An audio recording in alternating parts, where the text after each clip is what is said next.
మహాయోధుడు అభయహస్తంతో ఎల్లవేళలా మనల్ని కాపాడే ఆ పవనపుత్రుడిని ఇప్పుడు మనసారా స్తుతించుకుంటూ శ్రీ పంచముఖ ఆంజనేయ స్వామిగా అవతారమెత్తిన కథ దృశ్య రూపంలో తిలకిద్దాం రండి. ప్రసన్నాంజనేయం ప్రభాదివ్యకాయం ప్రకీర్తిప్రదాయం భజే వాసుపుత్రం భజే బాలగాత్రం భజేహం పవిత్రం భజే సూర్యమిత్రం భజే రూపం భజే బ్రహ్మతేజం. అది రామాయణ మహాయుద్ధం భీకరంగా సాగుతోన్న తరుణం.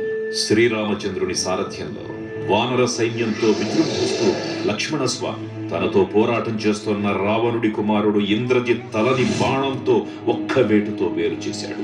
ఇంద్రజిత్ మరణ వార్త విన్న రావణుడు ఆవేశంతో ఊగిపోయాడు. ప్రతీకారం కోసం పాతాళ లోకాధిపతి తన సోదరుడు అయినటువంటి మహిరావణుడి సహకారం కోరాడు.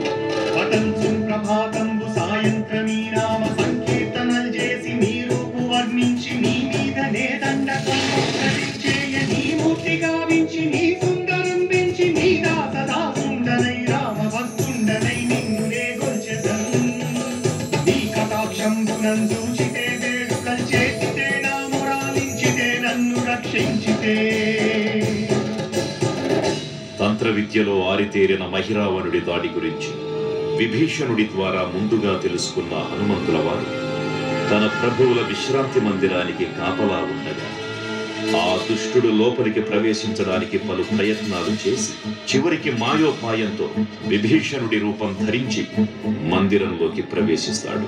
నిద్రిస్తున్న రామలక్ష్మణులను అపహరించి పాతాళ లోకానికి తీసుకుని పోతాడు. అంజనాదేవి గర్భాన్వయాదేవ నిన్నెంత బాలన్ దయాశాలి వై చూచియుందాతవై బ్రూచిగరం నిలిచియున్ తొల్లి సుగ్రీవకున్ మంత్రి వై స్వామి కార్యార్థమై ఏగి శ్రీరామ సౌమిత్రులం చూచి వారిని విచారించి సర్వేసు పూజించి యజ్ఞాను చంపంటు గావించి వాలిని చంపించి కాదు సచిలకుంటు బాధుడి వీక్షించి కిష్కింధకే తెంచి శ్రీరామ కార్యార్థమై లంకకే తెంచియున్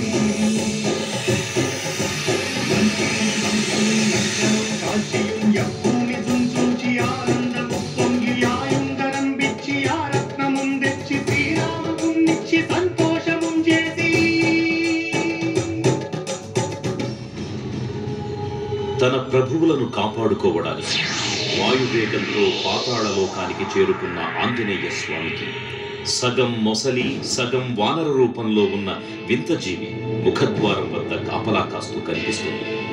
ఆ జీవి మకరధ్వజుడు అనే తన పుత్రుడు మహాసముద్రాన్ని దాటుతుండగా నీటిలో పడ్డ తన వేదవిందు ఒక మొసలి గ్రహించడం వల్ల జన్మించాడని తెలుసుకొని ఆశ్చర్యపోతాడు హనుమంతుల వారు. తన పుత్రుడిని యుద్ధంలో ఓడించి పాతాళ లోకంలోకి ప్రవేశిస్తాడు.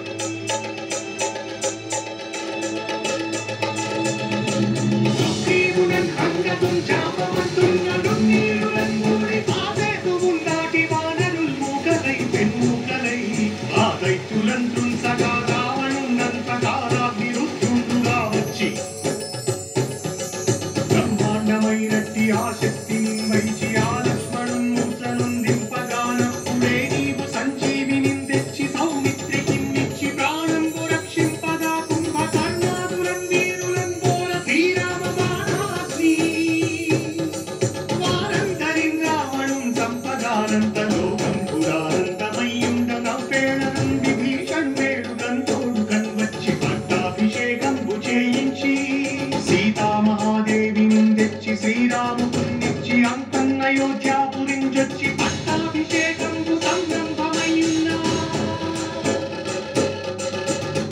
పాతాళ లోకంలో అడుగుపెట్టిన పవనపుత్రుడు మహిరావణ మరియు అహిరావణ సోదరులతో భీకరపోరు. 5 దిక్కులలో ఉన్న 5 దీపాలను ఒకేసారి ఆర్పడం ద్వారా మాత్రమే వారి మరణం సంభవిస్తుందని చెప్పగా అప్పుడు మహాబలి 5 ముఖాల ధారణ చేసి పంచముఖ ఆంజనేయునిగా అవతరించి ఏకకాలంలో 5 దీపాలను ఆర్పివేసి ఆ దుష్ట సోదరులను తుదముట్టిస్తాడు. నీకన్న నాకెవ్వరు కూర్మిలేరంచు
నన్నేలు నా స్వామి ఓ ఆంజనేయ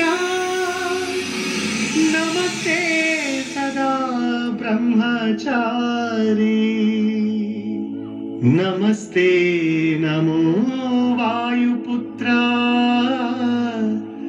నమస్తే